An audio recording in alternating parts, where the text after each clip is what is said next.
divine guidance, however you want to think of it, the LVX from the heavens, or downloads from the universal consciousness. We have all kinds of ways of terminologizing this, right? But the magician must make himself a fit receptacle. You can attract any force that you need, but you have to make yourself a fit receptacle for that force. And so if there's a bunch of, there's all this interference pattern in there because you have this frantic burning energy, it's very difficult. And so this is not what we want. And there are lots of other reasons why fear and anxiety are not helpful. But the thing is, they are energy. They are energy. And so, energy cannot be destroyed. You can't get rid of your anxiety and your stress, but you can transmutate your lead into gold, and you can use the breath, assisted by the miraculous powers of the mind, to transmutate this into something more useful. And so, when you're taking this breath in, when you're feeling stressed, there's like this, at least for myself, there's like this inner tingling that's unpleasant, and it's almost reminds me of like in coals when you see the little dancing fire sparks, and just it kind of like flares up a little bit in the coals, and when you blow on it, it all becomes a uniform. It all turns orange.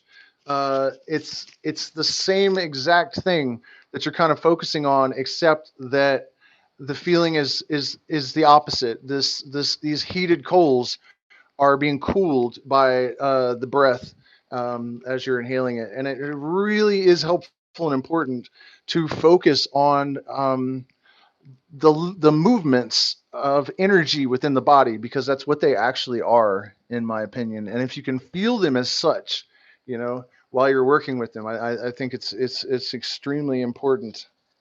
I think we're just about done with transmutation.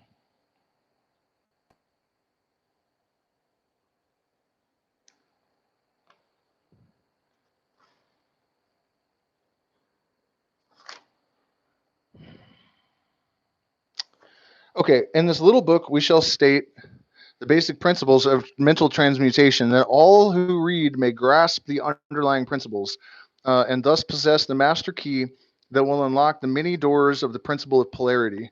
We shall now proceed to a consideration of the first of the Hermetic seven principles, the principle of mentalism, in which is explained the truth that the all is mind and the universe is mental, in the words of the Kybalion.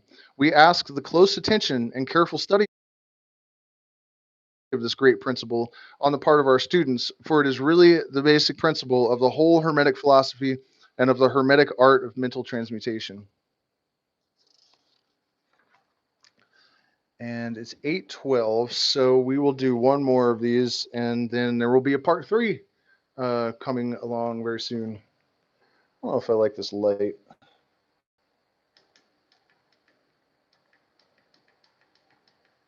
Well, I guess that's as good as it gets. All right, so the all. This is chapter 4 now. Under and back of. That's interesting. A lot of these people from this era, I guess, they would say that back of instead of behind. Alice Bailey, who is a student of Blavatsky, I'd very strongly recommend her work. Um, uh, Quite the genius, this woman, and pretty well unknown. She also said that a lot.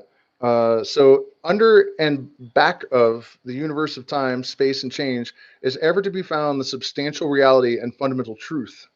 Um, Substance means that which underlies all outward manifestations, the essence, the essential reality, the thing in itself that we cannot know. Substantial means actually existing, being the essential element, being real, etc. Reality means the state of being real, true, enduring, valid, fixed, permanent, actual. Under and behind all outward appearances or manifestations, there must always be a substantial reality. This is the law. Man, considering the universe, of which he is a unit, sees nothing but change in matter, forces, and mental states. He sees that nothing really is, but everything is becoming and changing. Nothing stands still. Everything is being born, growing, dying, The very instant a thing reaches its height, it begins to decline. The law of rhythm is in constant operation. There is no reality, enduring quality, fixity, or substantiality in anything. Nothing is permanent but change. He sees all things revolving from other things and resolving into other things, a constant action and reaction, inflow and outflow, building up and tearing down, creation and destruction, birth, growth, and death. Nothing endures but change. And if he be a thinking man, he realizes that all of these changing things must be but outward appearances or manifestations of some underlying power, some substantial reality.